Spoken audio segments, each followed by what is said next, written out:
বিশেষ কথা যেটা বলার সেটা হচ্ছে আগামী দিনে আমাদের কর্মসূচি 2022 স্টেট পাস আমরা সকলে যারা আছি তাদের মানে সিচুয়েশনটা খুব খারাপ। তার আগে আমি বলে যাচ্ছি, পাল হুগলি জেলা থেকে বলছি, আমি একজন 2022 স্টেট পাস ক্যান্ডিডেট। তো সেই জায়গা থেকে দাঁড়িয়ে বিগত যে আমাদের কর্মসূচিগুলো হয়েছিল আমি আমার যথাসম্ভব থাকার চেষ্টা করেছি, থেকেছি এবং আগামী দিনে যেগুলো হবে সেগুলোতেও থাকার চেষ্টা করবো। যতদিন না আমরা স্কুলে যেতে পারছি ততদিন কিন্তু এই লড়াইটা চালিয়ে যাবো। এবার প্রসঙ্গ হচ্ছে বিভিন্নজন বিভিন্ন রকম কথা বলছেন। আগামী 24শে সেপ্টেম্বর একটা বৃহত্তর মিছিলের আয়োজন করা হয়েছে, যেখানে শুধুমাত্র মিছিল হবে না, এটা ভালো করে শুনে নিন, শুধুমাত্র কিন্তু সেটা মিছিল নয়, মিছিলের সাথে বেশ কিছু অভিনবত্ব থাকবে। অবশ্যই অভিনবত্বটা কী সেটা আমাদের বিভিন্ন রকম যে জেলা সেগুলোতে ডিটেলসে বলা হচ্ছে।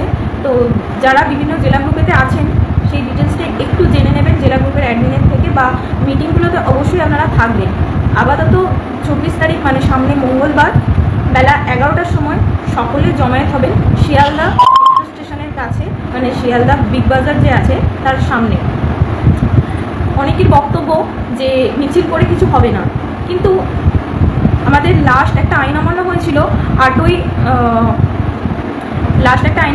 8ই জুলাই, সেখানে দেখা গিয়েছিল 100 থেকে 200 জন। তাহলে আপনারা যদি এতই আইন অমান্য চান, 100 থেকে 200 জন কেন?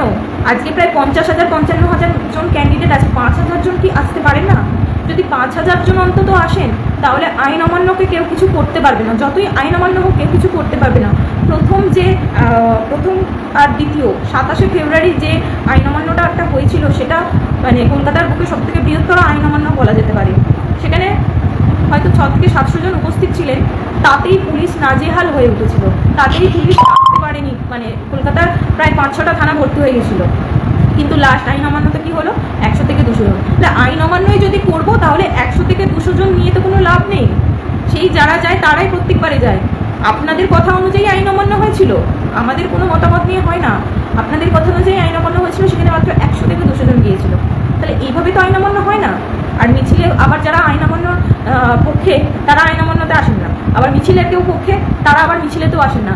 কিছু মানুষ আছেন, কিছু মানুষ বলা ভুল, মানে 80% মানুষ শুধু বাড়িতে বসে বলেন যে এটা করতে হবে আর এটা করা উচিত, এটা করলে ভালো হতো, এটা করলে লাভ হতো, মিছিল করলে ভালো হতো, নয় আইন অমান্য করলে ভালো হতো। কিন্তু আপনারা সেই সব মানুষগুলোই আসলে কোনো কিছুতেই আসেন না, সেই জন্যই এই কথাগুলো বলতে পারেন।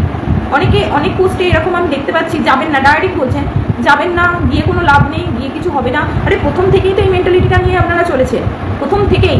আজকে 55,000 প্রায় ক্যান্ডিডেট যখন দেখা যাচ্ছে, সেখানে 5,000 জন কি কোনোদিনও এসেছিলেন? যেদিন প্রথম দিন ডাকা হয়েছিল সেদিনে কি প্রথম 5,000 জন এসেছিলেন যে এই কথাটা বলছেন যে আর গিয়ে কিছু লাভ হবে না? যদি মানতাম যে প্রথম দিন এসেছিলেন তাতে কিছু কাজ হয়নি, তাহলে আর আসবেন না সেটা নয় মেনে নিতাম। 5,000 জন তো কোনোদিন উপস্থিত হয়নি, তাহলে এই কথাটা বলছেন কি করে যে হবে না? 5 থেকে 10,000 জন অন্তত আসুন, তাহলে দেখুন যে কী হয়। আর এটা অবশ্যই পারমিশন নেওয়া আছে, পারমিশন নিয়ে কেউ ভয় পাবেন না, পারমিশন নিয়েই মিছিলটা হবে, কিন্তু তার মধ্যেও অভিনবত্ব থাকবে, তার মধ্যেও টুইস্ট থাকবে। সেটা কি সেটা একটু জেলা অ্যাডমিনের থেকে জেনে নেবেন, এখানে সমস্ত কিছুটা ডিক্লেয়ার করছি না। আর একটা ব্যাপার হচ্ছে আমাদের প্রত্যেককেই থামতে হয়, কোনো না কোনো যে কাজে আছি না কেন থামতে হয়।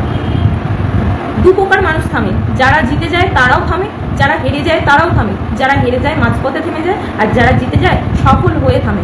আমরা যখন এত দূর এত কষ্ট করে আসতে পেরেছি, আর একটু চেষ্টা করতে দোষ কী আছে? আর একটু চেষ্টা করি না, আর একটু চেষ্টা করে যদি আমরা সফল হয়ে থামি তাহলে তার আনন্দটা অনেক। আর যদি ব্যর্থতা নিয়ে ফিরি তাহলে তো সারা জীবনের আফসোস থেকে যাবে, তাই না? একটা চাবি, দরজার চাবি যখন খুলতে আমরা পারি না, তখন মনে হয় কি বারবার সেই লকটাকে খোলার চেষ্টা করি, ছেড়ে দিই, লাস্টে ছেড়ে দিই। কিন্তু আর হয়তো একবার কি দুবার চাবিটার চেষ্টা করলে লকটা খুলে যেত। ওই চেষ্টাটুকু শেষ পর্যন্ত করা উচিত, যতক্ষণ না সেই চাবিটা খোলে। আগামী 24শে সেপ্টেম্বর কলকাতার রাজপথে সবার সাথে দেখা করতে চাই, সবার সাথে, মানে মিনিমাম 5 থেকে 10,000 মানুষ আসুন, কাজ হবেই হবে, কারণ সেদিন মিছিলের সাথে আরও অনেক কিছু হতে চলেছে। তাই জন্য যারা আছেন সকলে আসুন। আজকে পর্ষদ সভাপতি মশাই যে বারবার বলেছেন যে কোনো টেট পাস বসে থাকবে না, 23-এর মধ্যে সবার নিয়োগ কমপ্লিট হবে, তাদেরকে দেখিয়ে দিন যে কোনো টেট পাস নয়, প্রায় 50 থেকে 55,000 টেট পাস আজকে বাড়িতে বসে নেই, রাস্তায় বসে রয়েছে, সেটা সকলকে দেখিয়ে দিন। সকলে রাজপথে আসুন, সকলের, মানে আজকে যদি আপনি ডাইরেক্ট বলে দিচ্ছেন কেউ যাবে না, এইরকম মনোভাব কেন? আপনারা তো সকলে শিক্ষক হবেন, শিক্ষক সুলভ আচরণ করুন। আপনার অসুবিধা, আপনি আসবেন না, কিন্তু অন্যকে ডিমোটিভেট করবেন না। পারলে মোটিভেট করুন, না পারলে ছেড়ে দিন, চুপ থাকুন, কিন্তু ডিমোটিভেট করবেন না। এটুকুই বলার। সকলে আসুন, সকলের সাথে দেখা হবে। আজকে যখন কলকাতা মানে যারা উত্তরবঙ্গের আছে বা পুরুলিয়া, বাঁকুড়া, এরকম প্রত্যন্ত জায়গা থেকে যখন কলকাতার দিকে কারো কোনো এক্সামের সিট পড়ে, তখন কি আপনারা সেই পরীক্ষা দিতে আসেন না? আসেন অবশ্যই, সাথে করে হয়তো গার্জেনকে নিয়ে আসেন। এখানেও আসুন, গার্জেনকে নিয়ে আসুন, বাবা মা, ভাই বোন বা দাদা দিদি যদি কেউ থাকে, বন্ধু বান্ধবী যাকে খুশি নিয়ে আসতে পারেন। যেহেতু পারমিশন নিয়ে সকলকে নিয়ে আসতে পারেন, কোনো অসুবিধা নেই। নিজের অধিকারের জন্য আসবেন, এখানে এতবার করে বলার বা বোঝাবার কিছু নেই। সকলে বুঝতে পারে নিজের অধিকারের জন্য আসবেন। নিজের অধিকারটা ছিনিয়ে নিতে হবে, অধিকার কেউ দেবে না। আর শিক্ষা এমন একটা জিনিস, শিক্ষা ছাড়া সব কিছু ফ্রিতে পাওয়া যায়, শিক্ষাটাই শুধু পাওয়া যায় না, সেটা অর্জন করতে হয়। আর এই শিক্ষার অভাবে আজকে বিভিন্ন স্কুলগুলো বন্ধ হতে বসেছে, সেইগুলো জানান দিতে হবে। আজকে বারবার এই কর্মসূচিগুলো করার জন্যই কিন্তু কিছু পার্সেন্টেজ মানুষ অন্তত জানতে পেরেছে যে আজকে আমরা বঞ্চিত, প্রায় 7 বছর ধরে বঞ্চিত। 5 বছর পরে তো একের পরীক্ষা হয়েছে, আর তারও 2 বছর পর পর্যন্ত আমরা বসে আছি। যারা অলরেডি সব কিছু জানেন বোঝেন, তারাই আবার এর বিরোধিতা করেন। সত্যি এটা ভাবতে অবাক লাগে। 24শে সেপ্টেম্বর মঙ্গলবার সবাইকে রাজপথে দেখতে চাই, সবার সাথে যেন রাজপথে পা মেলাতে পারি, একসাথে আমাদের অধিকারটা ছিনিয়ে আনতে পারি। আর আরেকটা বিষয় হচ্ছে, প্রত্যেকটা মিছিলই আমাদের কিছু না কিছু অভিনবত্ব থাকে। তাই এবারে মিছিলের সাথে আরও অন্যান্য কিছু একটা প্ল্যানিং রয়েছে, সেটা সকলে অ্যাডমিনের থেকে জেনে নেবেন। এবং আপনাদের নিজেদের মধ্যে যদি কোনো অভিনবত্ব কিছু আসে মাথায়, যে এই রকমভাবে করা যায়, এই রকমভাবে দৃষ্টি আকর্ষণ করা যায়, তাহলে সেগুলো অবশ্যই অ্যাডমিনদের সাথে পার্সোনালি একটু কথা বলে নেবেন, আপনার মতামতটা জানাবেন অবশ্যই। সকলকে সংগ্রামী শুভেচ্ছা অগ্রিম। ধন্যবাদ।